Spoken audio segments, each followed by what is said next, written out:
looking for, right? So now that we're inside, we have our step 1 and step 2 underway, right? So what was step 3?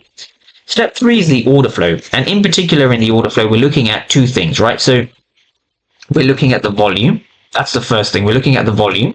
And we're also looking at the delta. These are the two things we look for. So if you're inside of a fair value gap and you're just trading blindly off fair value gaps, there's no way you can actually become profitable, right? I'm going to explain to you why that is, right? So if we go over here on ES, this is the same exact price action, but I'm going to kind of draw your attention now to the 5-minute time frame.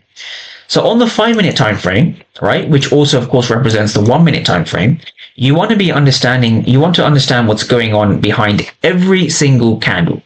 So we can see over here, the candle here, we have so many aggressive sellers, right? We can see that via the delta. If we look at the volume over here, notice how we have numbers in the hundreds. So we see 356 for 302. But if we look at the bottom, we see 22 for 0.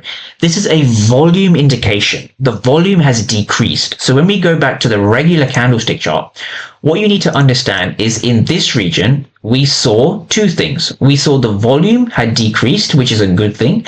And we saw the delta, we saw negative delta, which means aggressive sellers have failed. So aggressive sellers are trying to break this zone, but of course they haven't done that, right? They have failed. Look at all these aggressive sellers. They have failed to drive price lower. They've in fact drove price higher, which means that sellers are not in control.